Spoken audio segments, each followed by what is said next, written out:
Friends, તમારું સ્વાગત છે મારા કિચનમાં। તો નાસ્તા માટે તમે બટેટા પૌવા બહુ જ બનાવતા હશો, પણ આવા નવા સ્વાદમાં ચટપટા એવા બટાટા પૌવા, બટાકા પૌવા તમે ક્યારેક જ ખાધા હશે, ક્યારેક જ બનાવ્યા હશે।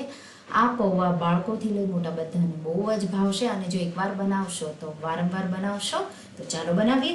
એના માટે આપણે પહેલાં પૌવા પલાળી દઈશું। તો આ રેસીપીથી હું 3 લોકો માટે બનાવી રહી છું, પણ તમે આ જ સામગ્રીઓ માટે જો વધારે તમારે બનાવવા હોય તો 2 કપ પૌવા પણ લઈ શકો છો। તો પૌવાને આ રીતે સારી રીતે હળવા હાથે પાણીથી ધોઈ લઈશું અને આ રીતે ચારણીમાં નીતરવા માટે સાઈડમાં મૂકીશું। ત્યાં સુધીમાં આપણે એક ચટણી બનાવી લઈશું। તો એના માટે મેં 1/4 કપ જેટલા લીલા ધાણા, 1/4 કપ ફુદીનાના પાન, 1 ટુકડો આદુનો, 3 થી 4 લીલા મરચાં, તીખાશ તમારે ઘરમાં જે રીતે ખવાતી હોય એ રીતે, અને 1 ટુકડો સૂકા કોપરાનો, એની છાલ મેં ઉતારી લીધી છે, એના આ રીતે ટુકડા કરી ઉમેરી દઈશું। તો 4 થી 5 મીડિયમ એવા ટુકડા ઉમેરી દેવાના અને અડધો લીંબુનો રસ ઉમેરી અને પેસ્ટ બનાવી લઈશું। તો આવી મેં પેસ્ટ બનાવી લીધી છે અને સાઈડમાં મૂકીશું। હવે એક પેન લેશું, એમાં 2 ટેબલસ્પૂન જેટલું તેલ ગરમ કરીશું। તેલ જેવું ગરમ થઈ જાય એટલે 1 ટીસ્પૂન રાઈને થોડી ફૂટવા દેશું, 1 ટીસ્પૂન જીરું, 1/4 ટીસ્પૂન જેટલી હિંગ, થોડા મીઠા લીમડાના પાન ઉમેરી દઈશું અને 1 મીડિયમ ડુંગળી ઝીણી કાપી અને આ રીતે ઉમેરી દઈશું। તમે નાની ડુંગળી પણ ઉમેરી શકો છો અને જો ડુંગળી ન ખાતા હોય અને આ રેસીપીમાં તમારે ન વાપરવી હોય તો તમારે સ્કીપ કરવાની, અહીંયા ડાયરેક્ટ તમારે બટેટા ઉમેરી દેવાના। તો આ રીતે આપણે ડુંગળીને લગભગ 2 થી 3 મિનિટ જેવી સાતળી લઈશું। 2 થી 3 મિનિટ મેં મીડિયમ ફ્લેમ પર સાતળી લીધી છે। હવે આપણે એક બટેટું આ રીતે છાલ ઉતારી અને મેં કાપી લીધું છે। નાના નાના પીસ જ આપણે કરીશું, બહુ મોટા નહીં। સાથે ચપટી જેટલી હળદર ઉમેરીશું। આપણે ગ્રીન કલર લાવવાનો છે એટલે બહુ વધારે પડતી હળદર નહીં ઉમેરીએ।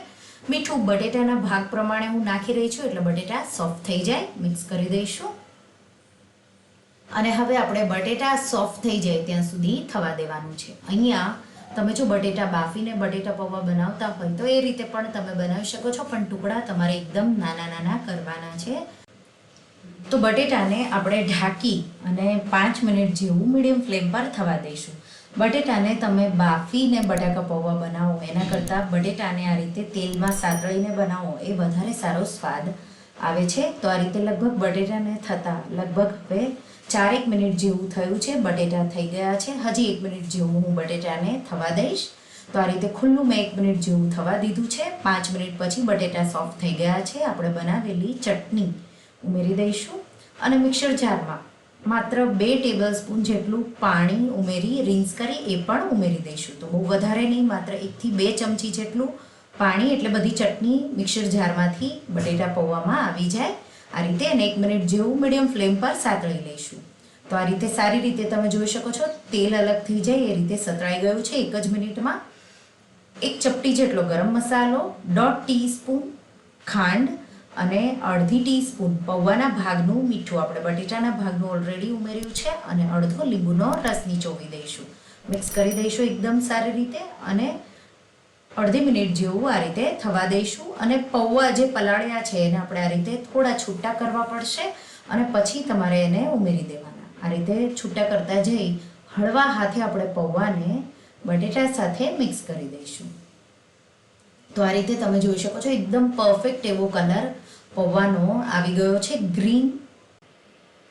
તો આ મસાલામાં તમે 2 કપ પલાળેલા પૌવા ઉમેરો તો માત્ર તમારે ગળપણ અને ખટાશ એનું તમારે બેલેન્સ કરવાનું।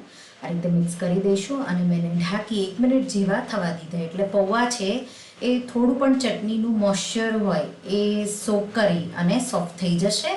મિક્સ કરી અને તળેલા કાજુ કે તળેલા શિંગદાણા ગમે તે હોય એ ક્રિસ્પી, થોડા ક્રંચ એવા ખાવામાં સારા એવા લાગશે। તો 10 જેટલા કાજુના ટુકડા તળીને મેં ઉમેરી દીધા છે અને ગરમ ગરમ બટેકા પૌવાને આપણે સર્વિંગ પ્લેટમાં કાઢીશું। ઉપરથી કાજુથી ગાર્નિશ કરીશું અને દાડમના દાણાથી ગાર્નિશ કરીશું। અને જો તમારે સેવ જોવે તો થોડી સેવ પણ તમે છાંટી શકો છો અને જોઈ શકો છો એકદમ ચટપટા ટેસ્ટી એવા આપણા બટેટા પૌવા નવા સ્વાદમાં, નવા ફ્લેવરમાં તૈયાર છે।